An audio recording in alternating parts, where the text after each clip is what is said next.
everyone, and welcome back to another episode of Public Opinion with your host, Pam. And Vanetta is back. Hi, Vanetta.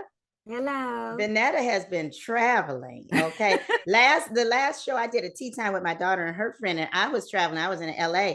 And now you have been traveling. Where did you go, Vanetta? I was in Upper Michigan, up in the PA for a wedding. And then I came home on Sunday, and Monday I left for New Orleans. New Wow. Orleans. And you know, you have gone to a lot of weddings now. Six weddings. Wow. And I can say all of them had different character. None of them were the same. A beach wedding, a wedding outdoors in San Diego, one wedding in a church. This wedding was outdoors in Upper Michigan in October. And okay, its own character itself. And one wedding outdoors. It was a Baptist and a Jewish wedding combined. So I've experienced the gambit.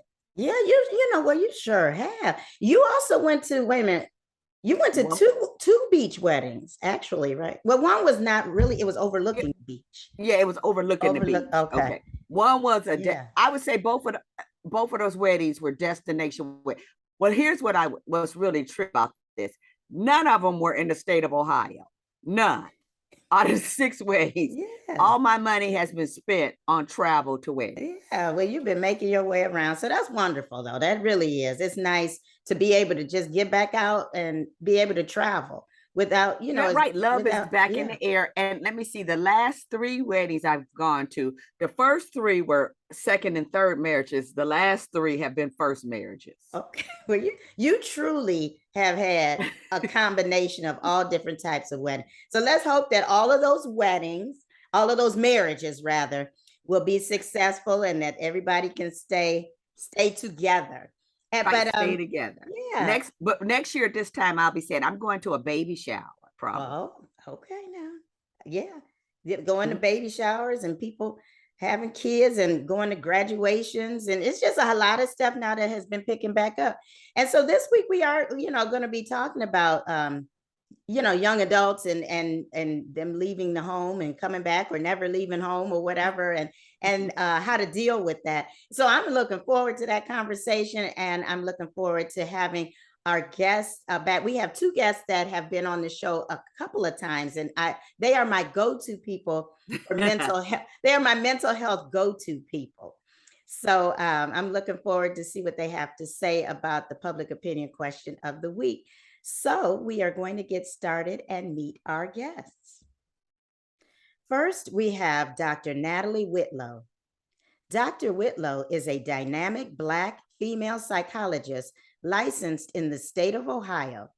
Her mission is to help people understand the function that mental health plays in every aspect of their lives and to help them develop strategies to attain optimal mental health. She owns her own private practice where she provides powerful and life-changing psychotherapy to a diverse clientele population. She's the founder and lead psychologist of Our Village, a service organization. Next, we have JJ Winston, or Judy Winston. She is a licensed independent social worker, attorney, and currently a magistrate in family court in Cleveland, Ohio. She is also a wife, the proud mother of 2 adult children, and the author of 2 novels and 1 nonfiction workbook. All right. So we're going to get started and meet our guests. Well, welcome back to what we're going to be calling now our resident mental health care professionals. And thank you all so much again for agreeing to be participants on this show this week. I really enjoy you all so much. I really do. Judy, I enjoy you. You have a background in social work, and you just bring just a breath of fresh air to pretty much every conversation we have. And Dr. Whitlow, you are fast becoming. I've been seeing you all around on Facebook. People have been having you on different topical shows and programs and things. So I'm like, look at her go. So thank you so much again for coming back. And so, of course, it wouldn't be the public opinion show if we didn't have a question. So I'm going to show you all the public opinion question of the week. How do you deal with failure to launch children? All right. Okay, so I'm going to let Dr. Whitlow begin, and I'll give you 2 minutes to answer that. Go ahead. Okay, so first I want to say thank you so much for having me on again. I too enjoy being here and being able to talk with you all about these topics. So failure to launch child. Okay, this opinion might not be a popular one, but I really think that we have got to look at parents and the kind of environment that was created for that child. I think that when you look at a lot of the Generation X parents who now are in a position where we have so much more than we ever had before. We have so many resources, we have so much access. And so we provided and showered our children with things because we went from being latchkey kids to now having resources. And I don't want you to have to go through what I went through. And although beautiful from the heart of wanting to do that, what it does is it does not teach them how to work for things. It doesn't teach young adults how to endure through things. It doesn't teach young adults how to move through something that may not be pleasant, you may not like to do, but it's a necessary thing that you have to do. And so I think that, and I know the question is about the young adult, but I think we really want to be cautious on the front end about why and out of what spirit we're doing whatever we're doing as parents, and making sure that we're being intentional, that we are actually implanting the message and the values and the skill sets that we mean to implant in them. Because decision making is a skill set, to be able to look at a pool of options and say, this is what I want to do. That's a skill set. That's not something that just comes to us. And when children are given everything and they don't have to make a choice, then they don't develop that skill set. Access right now with the internet and the things that children see. These young girls, where they can put their makeup on, the fashion, the way that they're wearing name brand things. I mean, they have things that when I was a child, that was adult stuff. They have access to this stuff. And so now the idea and belief that anything is possible and I don't have to make any decisions. I think it's a fantasy-based reality that we as parents from our own trauma have unfortunately sold to our children, and so they don't have the skill set that's needed. And so I think helping young adults then to develop the necessary skill sets of decision-making, of being able to endure through unpleasant tasks. Sometimes you have to have this job and stay at this job and do this thing, even though it's unpleasant, but it serves to get you to a certain place, whether you're doing an internship that sets you up, whatever it is. So that's my response to the question. All right, that is great. I cannot wait for us to have a panel because you touched on a whole lot of very important things. All right, go ahead, Judy. All righty, I'm going to ditto everything Dr. Whitlow said. And I just want to add a couple of extra things. I think that what we need to help our young people understand is that adversity builds character. So I remember seeing Joel Osteen talk about, how you have to have a stone, sharpen everything so that you can be better. And I think that we don't do a good enough job as parents with resources sometimes with doing that with our children. I know that my kids, when they were growing up, they thought that I was very mean, particularly my daughter, because I forced her to work. None of her friends did. So she couldn't understand why I wanted her to do that. Mm-hmm. And so what I did was I gave her a choice. I said, what you have to do is you have to go and find a job. And, if you don't, she didn't think I was serious. If you're not showing me you're a teenager and that you can make your own money, then what I'm going to do is make you go to my mother's house and be babysat. And she thought I was joking. And so, and I'm not that parent. I said, I'm not going to keep telling you to do it. If you don't do it, that's going to be the, consequence. And then when summer came, she didn't have a job. I made her go to my mom's house every day and be babysat. And then the next year, when it was time for summer, she was scouring the streets looking for a job. But what we need to do is teach our kids also good money skills too, because I think that's a very, very serious issue. We don't teach our kids how to spend money, what to do with money. So when my daughter had her job, I would make her put half her money in a account, and then she can spend half her money to teach her about saving, teach them about budgets. But I think one of the really serious issues also is our kids cannot do critical thinking anymore. And the reason is because they have everything step by step for them. They have phones, they have computers in their pockets. If you don't know how to do something, you go on YouTube, and then you do what they tell you to do. You have to learn how to formulate steps in order to achieve goals. And you start that when kids are young. The last thing I want to say is when I was a social worker and I often worked with young people, the parents would say to me, I want you to fix them. And I would say, well, did I break them? And they go, well, no. And I would go, how long did it take for your young person to get to where they are? 15, 16? Well, it's going to take 15 or 16 years for me to fix them. We have to start when our children are small and let them know what our expectations are, but also give your kids realistic expectations. I'm not trying to be disrespectful, but everybody know that they don't always have a scholar for a child. You may not be good with books, but that don't mean you ain't good with your hands. It's something you can do.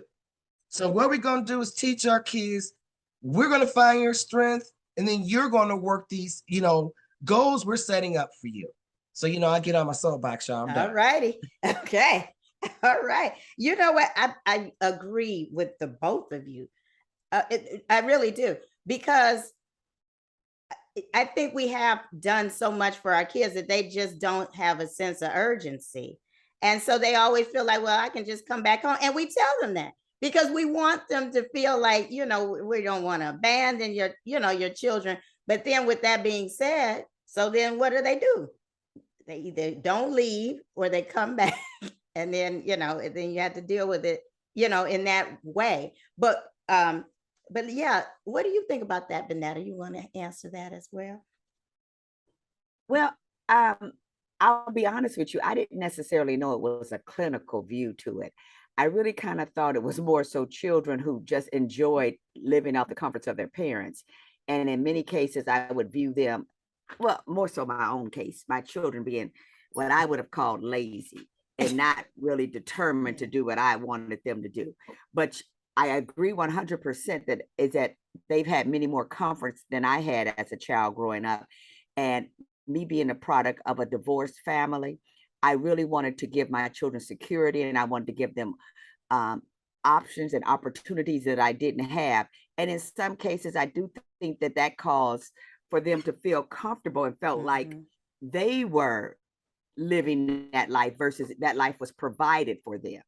Yeah, you're right. And that's the thing. I think there are some, I think, young adults who are kind of afraid, though, to be on their own. Do you think that sometimes that might be something that would make them not really want, not so much the laziness, but maybe just kind of feeling like, now I have to really be the one responsible for, my bills. I got to be the one responsible for paying rent.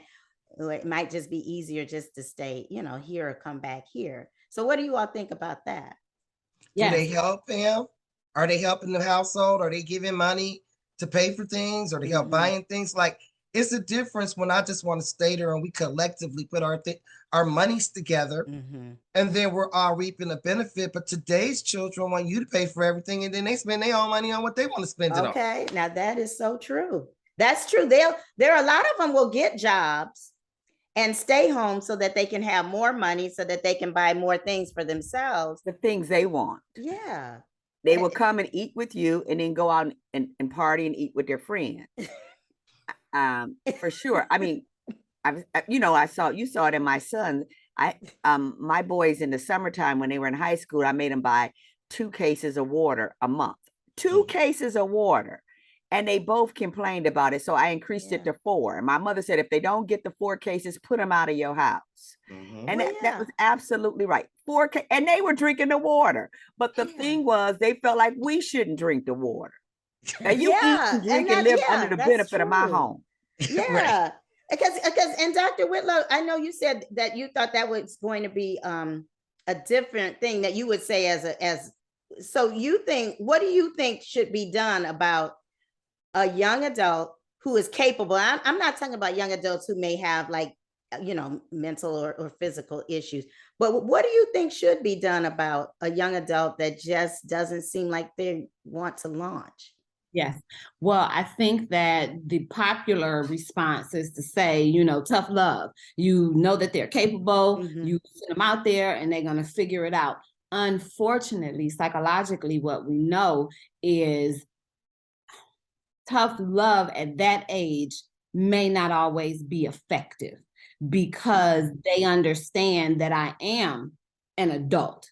And so you can't make or force me. And so that psychological battle that sometimes happens, oh, you think you're going to do this and I dig my feet in too, and I'm not going to move even to the detriment of myself, that is very real, where I have watched people try once someone is 30 and this is enough. And that person, the combination of their lack of preparation for life, their underdeveloped skill set, and their knowledge that, oh, I'm an adult, and so I have free will, that combination can be a deadly one where they never launch. And so that's something that I would say really be careful about, because tough love is something that teenagers, yes, because you still kind of, from a psychological perspective,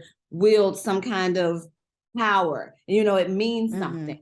I would really say trying to partner with them and figure out, because if they haven't developed skills, what that means is that they are developmentally delayed and behind as far as societally the things that they're supposed to be doing.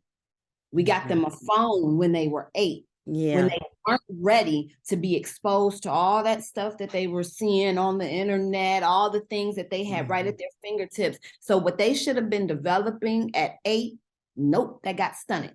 And we can compare this to a teenage mother who we know once she turns 30 or 40, she starts partying as if she's a teenager again, because you've got to crawl before you walk. And so we are overexposing our children. We are providing them too much access. We mean well when we provide them with all the opportunities, but it's too much. Sometimes we need to jump in and we need to say, no, this is the path. Yeah. I'm not gonna do this and do that and do that and do that and do that. Yeah. But that's where that soccer mom concept came from, because we as Generation X's, I'm just speaking for, my generation, never expected that every hour we got something for you because we want you to be exposed to everything. They aren't developed enough to be able to manage that. And so we never model for them how to do it. We never teach them and expect it of them. Right. So I think partnering with that young adult, meeting them where they are, not being so frustrated with that failure to launch, owning some of how you contributed to this, and that's true. And taking the baby steps to help them to get there. You're right, because I do think you're absolutely right. I think we do make it sometimes too comfortable to leave. Like, why leave a place that's, not, you're getting all this and you're not expected to do much. That's why now I will say my mother was an absolute genius. When I graduated from college and I went home, my mother made the atmosphere so terrible that I did not want to live there. She made us all buy our own food. And we had to label it. So we would have like 4 cartons of milk in the refrigerator. Everybody had their name on it. Your mother said that's not true. She says that, but it was absolutely true. We could not use her washing machine and dry. She said, if you all want to use a washing machine and dryer, there's a laundromat. She said, y'all wash y'all stuff in college. Why you gonna come home now and use my washing machine and dryer? It was terrible. We had she didn't cook anything for us. She said, I'm not, she said, you all are grown now. Y'all can cook your own food. So I believe that contributed to why I got married so young. I always say, now doggone it, that's why I didn't really want to get married. I had to get out the house. But But yeah, she didn't make it so that it was any type of a, come and be comfortable, stay as long as you want. You didn't feel that from her. I knew, it's not like she loved us completely and totally, but she also wanted us to just be adults. She just felt like we're adults. So, be adults. And we can't have too many adults in one house, But also we come from a different era. Mhm, We were required to go to school, mhm. get that great Mhm. education, and that meant next thing, get that great job. And when Right. you had that great job, you left. You left. It Our- was steps that was expected. And you knew, Right. these It are was the no in steps. between. Yes. And many of us are first generation college graduates. Mhm. So our children now are second and third, and they're Mhm. comfortable in the benefits of second and third Yes. generation college graduates. Yeah. Yeah. You were so Like you right. said, there are steps. But again, when you offer them 10, 12 different appendages and different ways to go, Mhm. sometimes when you aren't developmentally ready, you do kind of craft. And then as you know your child and you see, oh, this may Mhm. not be the track, going back to Judy saying, we know if you academically are, then you kind of expand it and start. But to Mhm. just give them this open field and Yeah. say, have at it with no guidance, Mhm. we are setting them up to fail. It's overwhelming. It's too Mhm. much. So Mhm. And you know what? I think that part of, what I do, some of the interventions I love to tell people to do. It's always good to do a tour of the homeless shelter. This is where you're going to be living. Seriously. Yeah. People don't realize the only reason that you are not in the streets is because we are letting you live here. Yeah. Okay. And so what I see, and I see it in court a lot, I'm sure you do too, Pam. People who don't guide their kids, they think their kids are many adults. And just Mhm. like Dr. Whitlow said, they are not. They're Mhm. children. And they need to be guided. Even young adults need to be guided. And this is what you say, these are your options. Like when my son was getting ready to go to college, you pick 5 schools, the top 5 schools, and those are the 5 schools that you apply to. Unbeknownst to me, he went behind my back and applied to a whole bunch of more schools. And then you get into all these schools, and now you have even more choices. Mhm. And that's overwhelming. Mhm. We have to guide our children. Yes. And we do need to set those expectations and boundaries. What are you going to be doing with your life? And you know what? It Mhm. does take time. Like my son, like you Mhm. said, your daughter took time to figure out what she wanted, what she Mhm. liked. My son went to college for sports management, and it took him several years to figure out that he loves insurance. He is like Mhm. that Jake from State Farm. Yeah. I mean, he loves insurance. Okay. I mean, Yeah. that's what really gets him. I mean, it's Right. so weird. Who would have ever Yeah. thought? Yeah, but you're right. We do have to understand that they still do have to find their way. They have to discover their purpose and God's plan for their lives.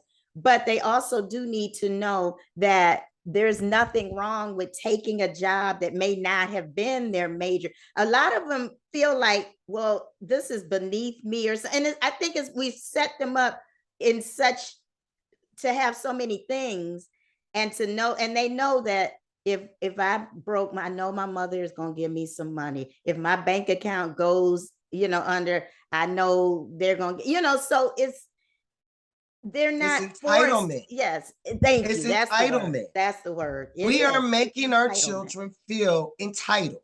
And I'm just Very going to be true. very clear. The only people that really feel that way about our kids is us. The Right. world don't feel that way about your kid. And I'm going to say this. It's irritating to see young people who do graduate from college. Everybody think they're supposed to make $100,000 a year. Yeah. Why? Yeah. We don't know you. You've done anything to build your reputation, to build whatever it is you're doing. You just got out here. You're like a brand new infant, but you think you're supposed to make $100,000 a year. And that's because that's the expectation. We have to change our kids' expectation. You're not going to make $100,000 a year usually, unless you got some skill set that is serious. Mhm. You're an astrophysicist, or you something that we really need, okay? Mhm. That we're willing to pay that kind of money for. Yeah. We got to teach our kids that. But we Yeah. also got to teach our kids good money management skills. Mhm. The young people that I see, like when I talk to people in court today, you have a lot of folks that are doing these things like the Uber Eats. Like these kids don't want to do anything. Yeah. They don't even want to go get their own food. Okay. Now that's true. Everybody is ordering all the time. They're gonna order this and do it, but they don't really necessarily want to. Now, I mean, some of them will do that, but you're right. They want, and they always are ordering Amazon. How is it that you don't have a job or you don't really make that much money, but you're constantly ordering stuff from Amazon? Things are, so yeah. We teach them that you get to be rewarded in that way. So you don't make a job that affords you to every week be on and ordering stuff. But going back to the trophy era, right? Everybody gets a trophy. There's not any kind of disappointment or let down that we allow them to feel. You get rewarded even though you were not good. Right. And so that absolutely. And all you had to do was be on the team, and Vanetta knows I was not that mother. I was totally and completely against getting any type of trophy or award if you didn't earn it or did something. Try it in, but next time then you'll get it, That's right. But that she hosted a party where the little kids at 4 and 5 years old left crying. I just did think that was a bit extreme. They wanted a little medal, and she was like, "No, you didn't win. You don't get nothing." I had one mother that inquired about why her daughter didn't get a medal, and I said, "Well, did she win?" And she said no, and I said, "Well, that's why she didn't get the medal." That was the and mama. That's exactly it was the mama that was upset. The little girl. But see, but that's what we're saying. If the mother is setting up, that scenario, that's what the kids expect. Even mom is going, my kid is supposed to get a medal. And we do that as opposed to going, like my kid was a serious athlete. You have to go and win. You got to go win if you want to get a trophy. Mm-hmm. When you on the basketball team or the football team, you got to be the best. Yeah. Okay. If you want to get it. Yeah. And so when you go back to that example of the Amazon, you got this low paying job. I go to work, so I should be able to be rewarded. Yeah, that's how that mentality parlays itself over. Which again, going back to, we have to be intentional about the lessons that we teach and about the values that we give, because that's how that parlays. What do you mean? So what? I want this. I know I'm gonna be short on my rent, but can't you help me out with that? No, I can't. You're gonna be honest. Because when I lost, you still helped me out and you gave me that trophy and you let me step out there. You let me get all the limelight, and the person who actually was the standout is kind of in the shadow to you. Wow. And so it teaches that same kind of mentality.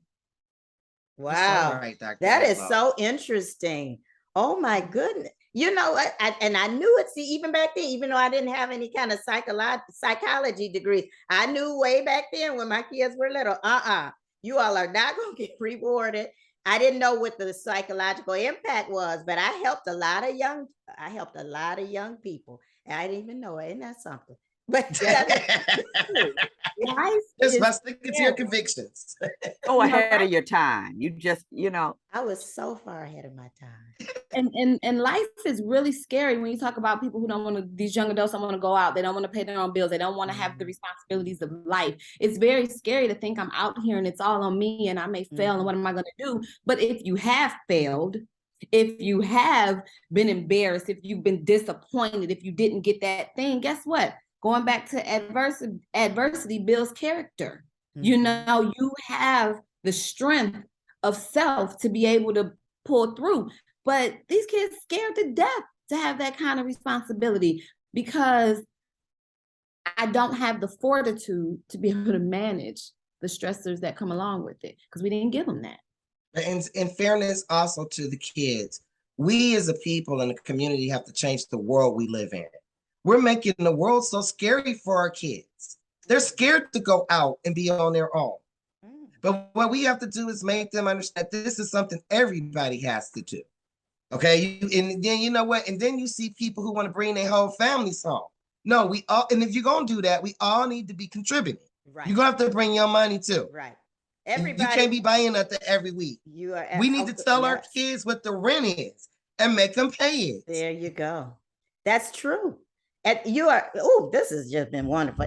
That is absolutely so incredibly true. And we're going to have to wrap up, but I hope that if everybody who is watching, this is going to be a topic people are going to talk about. They're going to be like, you know what, they are right. We do too much for our kids. We need to teach them more responsibility. We need to let them know they're not always going to be a winner. You have to work. All of these things contribute, because when you end up with problems as an adult and you go to a therapist, they're going to always ask about your childhood and things of that, that just goes into it. But I am so happy that you all were here. This was a wonderful discussion. Thank you all so much. I am going to be calling on you all again whenever I need to have a psychologist or a mental health care professional on. So thank you all so much again. Thank you. Oh, I enjoyed that. I thought that was great.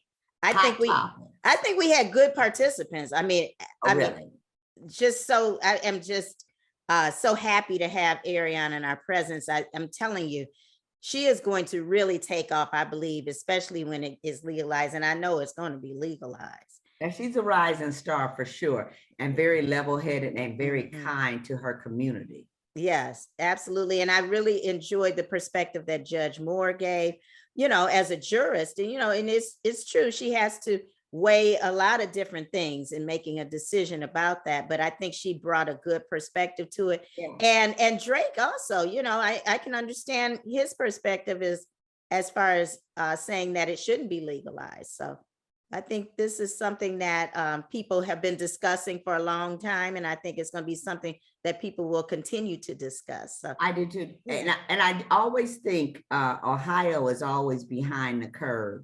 But when we do actually legalize it, I think we will have it well regulated, and it'll be a better process than other states. Right. And I think that's the key, is to make sure that it's regulated and done in a proper way. And I think it can be. So I really enjoyed this discussion. If you enjoy watching us, and if you enjoy the subject matter, continue to watch us on YouTube as well as on Facebook. And we'll see you again for another episode of Public Opinion. Bye-bye.